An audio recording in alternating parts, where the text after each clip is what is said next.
इधर काय आहे इधर बजरंग बली मस्त आहे. इथं तर यांना विचार बाबामध्ये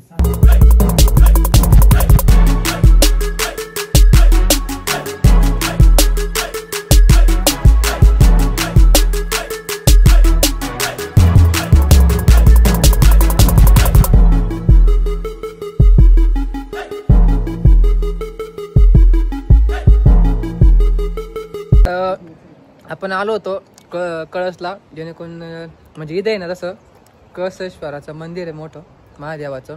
आम्ही त्याच्या आलो होतो. हा अमोल आहे, हा दीपा आहे, जो जेणेकरून तो कायमचं नाही का, तर त्या अनुषंगानं. आणि हा आता हा माझा व्हिडिओ काढतोय, कारण मी याचा व्हिडिओ काढतो असला हा माझा व्हिडिओ काढतोय. हा बा त्याचा कॅमेरा आहे आपला ॲपलचा आहे, त्याचा रिअलमीचा आहे, चाललंय. हा अमोल आहे, काय मला काम शिवेगाळ करत जातो. आता शांत बसलाय, कारण त्याला माहिती आहे तर काय बोललं ना त्या की पाहते. हा दीपा आहे, ती दाढी बिडीले वाढी रे देख ना दाढी याची, बघू आपण पुढं. तर आता आपलं दर्शन वगैरे सगळं झालेलं आहे इथं. आता आपण चाललोय अगस्तीला. अगस्ती ऋषी देवस्थान मोठं मंदिर आहे ते अकोला तालुक्यातलं. आपण तिथं जाऊ आणि मी तुम्हाला तिथला पण फोटोज व्हिडिओ वगैरे दाखवतो, तिथला पण तुम्हाला व्ह्यू दाखवतो. आपण तिकडे जाऊ आता.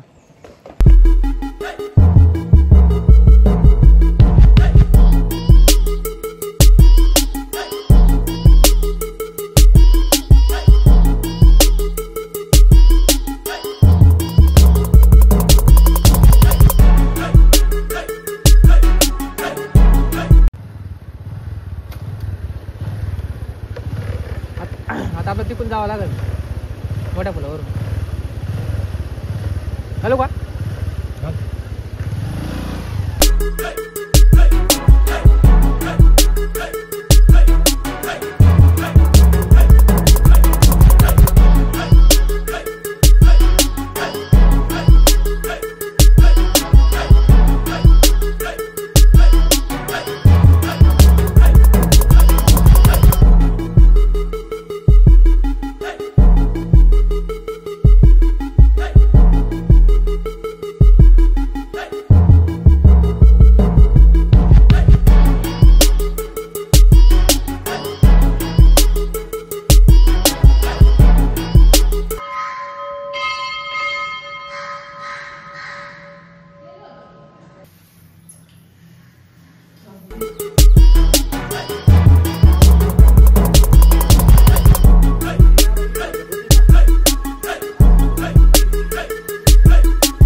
नाही का. तर अशा तऱ्हेने आपण आलेलो आहे अगस्ती ऋषी देवस्थानाला, जे की अकोल्यात आहे, सगळ्यात मोठं देवस्थान आहे ते.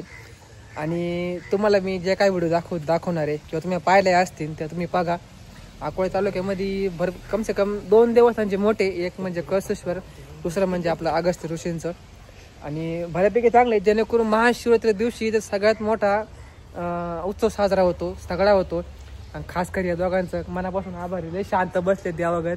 आता मला माहित होतं हे काय ना काहीतरी आपली पुंगी वाजवणार आहे, पण शांत आहे. तुमचे पण आभार. चला संपलं आपलं, आता आपण शांत बसू, माहिती काय ते बोंबल तीन, आपला ब्लॉग संपला. बरं ठीक आहे, आता हे म्हटले होते काय साहेब तर हे अगस्त्य ऋषी देवस्थान आहे इथं अकोला तालुक्यातलं सगळ्यात मोठं देवस्थान आहे. ही आपली कंपनी आहे, जेणेकरून बसली आहे, शांत बसलाय, असं राहिलाय, म्हणजे याला काहीतरी बोलायचंय, याची ऍक्शन वाली थोडी बंद झाला, काहीतरी बोलणार आहे मला माहिती आहे. आपण आतापर्यंत केलेला हा ब्लॉग होता. आपण पहिलं कळसला गेलो, तिथल्या कळसेश्वर जे मंदिर आहेत तिथल्या पण आम्ही पाया पडलो, तिथं पण महादेवाचं मंदिर आहे.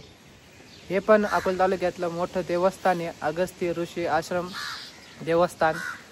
अकोला तालुक्यात जर महाशिवरात्रीला सगळ्यात जास्त जर कुठं कार्यक्रम म्हणा किंवा जत्रा म्हणा जर कुठं भरत असेल तर ती याच ठिकाणी भरते. अशा ठिकाणी हा आपला ब्लॉग होता. आता अमोल तुझ्या मनात जे काय ते माझ्या कंपनीला बोलून टाक आणि आपल्या मंदिराबद्दल थोडी 2 गोष्टी सांग. एवढा गे रे तू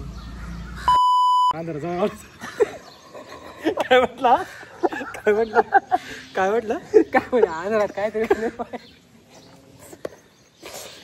अरे म्हटलं तू मागाशी व्हिडिओ काढायच्या आधी म्हटलं असं असं बोल, बरोबर? अरे मी त्याला काय बोललो, तू बोलला का? ऐकून घे, बोला ना. व्हिडिओ चालू केला, तू काय म्हणला? बोल बोल, तू बोलला का नाही म्हणून या म्हणलं याला फक्त तर तुम्हाला आपला ब्लॉग कसा वाटला सांगा. चॅनलला सबस्क्राईब करा, लाईक करा, शेअर करा, कमेंट करा. अमोल तुला बोलायचंय, तू बोलणार आहे, तू बोलणारच आहे. आता हा पण जिंकून आलाय पुढे बोलायला, तू बोल. हा बोल बोल बोल. आमच्या जिगरूच्या व्हिडिओला लाईक करा, कमेंट्स करा, अजून काय शेअर करा, शेअर पर्यंत पोहोचवा. हा, आणि तुमच्या मनामध्ये काळा पाप काहीच नाही, ते पण फक्त आमचा झिंगरू आहे, दिसतो तसा गावठी नाही आहे बरं का, आहे जरा व्यवस्थित आहे, सभ्य आहे, पण कसं आहे त्याला चमचा घेऊन गल्लास नाही करायची. चला बरं जाऊ द्या, तुम्हाला कसा वाटला चांगलं सांगा. आपली कंपनी आहे, चांगलाच आहे. लोक आम्हाला गण नालायक नाव जिंगरू लोक हॅलो नालायक नाही, आम्हाला जिंगरू आहे आमचा. लोक आम्हाला गण नाव ठेवतात, मला सांगत राहतात याच्यासोबत राहत नको, तरी पण मी येतोय, कारण मला लय मस्ती आहे. अरे अशी दाखवलं ती मला लय मस्ती आहे. ही गाडी पण लोकांची भाड्याने आणली, आम्हाला गाड्या नाही चालवायला. कोण आले त्यांना? हा, गाडी आपलीच आहे, काही विषय आपली. हा, तर तुम्हाला कसा वाटत सांगा. आपला ब्लॉग एकदम काय आमच्या जिंगरूच्या ब्लॉगला विसरू नका.